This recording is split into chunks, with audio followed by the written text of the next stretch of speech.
I'm told the Kisii tradition, like elsewhere, lazima mulowe the casket before 6 o'clock.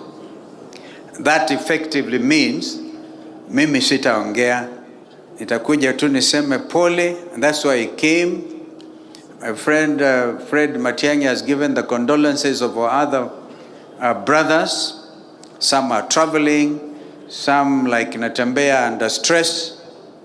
Allow me to say, by the way, I recognize yule msichana peke yake hajaonekana, akuje tu onekane. This is Nora Bosibori.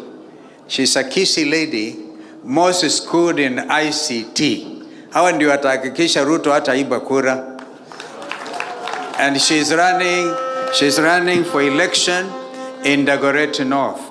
I believe on Wiper Patriotic Ticket. Thank you, Nora. All the others have been recognized. What do we say? Losing a mama is painful. But you know, as one of the speakers said, Mama in her final moments has brought this country together. That's why I say tumpigie makofi, because that is true. Linda Mwananchi, United Alternative Government, we have also listened. My brother, former CJ, Maraga, and it is clear as can be, that the time for change is now.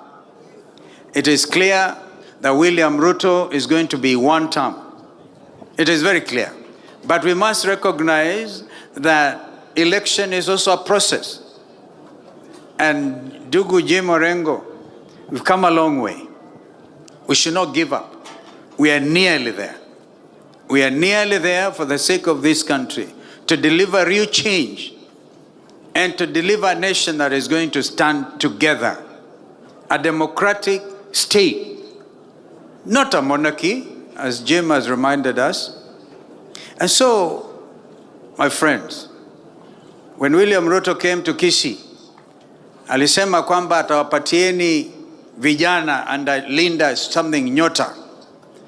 Vijana ambao alifanya application, Fred, you may not know, were 4,700. Wale walifanikiwa ni 280. Na mnajua hiyo ni program ya World Bank. Bribery right through.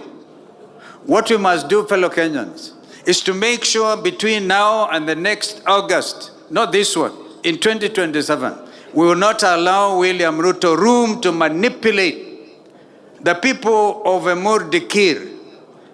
Nearly gave DCP the win. And we want to congratulate them.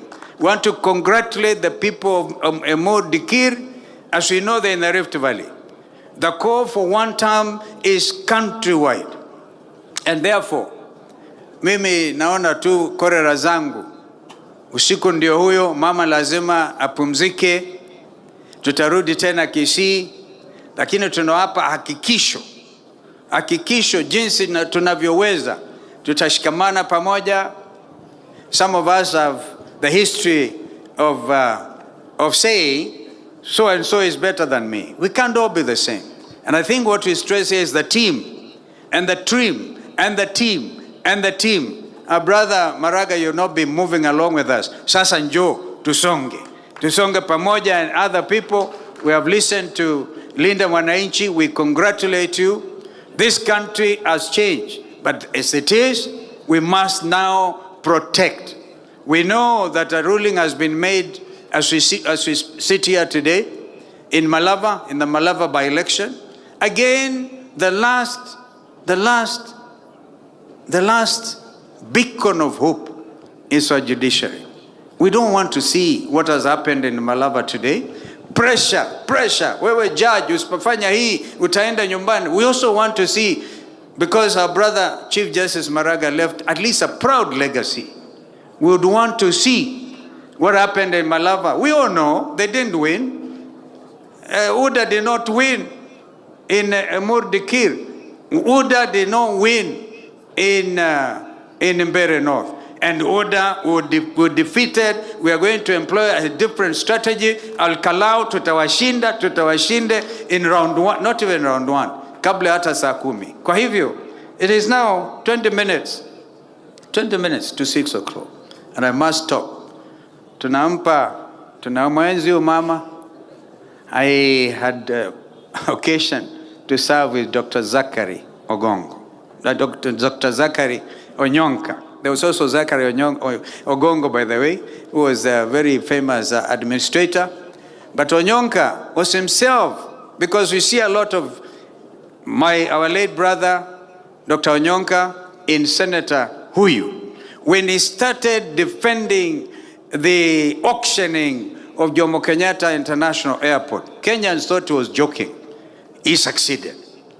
My brother CJ, we are saying no to the divestiture of 15% shares in Safaricom. We need men and women who are brave, who are able to brave whatever challenge to be able to save and deliver this nation. Senator, endelea na msimamo huo, and we are together. That's why I had to come. There's such a thing as Ministry of Presence, and I've sat here. I've sat here and I've listened. I think hata sina haraka nitalala kwa makorera zangu. Kwa hivyo endeni utengeneze ile nyungu kubwa. Kibagedi, well done, young man. And Senator Oroba, I hope you'll be able to do. Remember this, the rule of law. We want to deliver and return this country as quickly as we can to the rule of law and constitutionalism. May God rest the soul of Mama Teresia in eternal peace.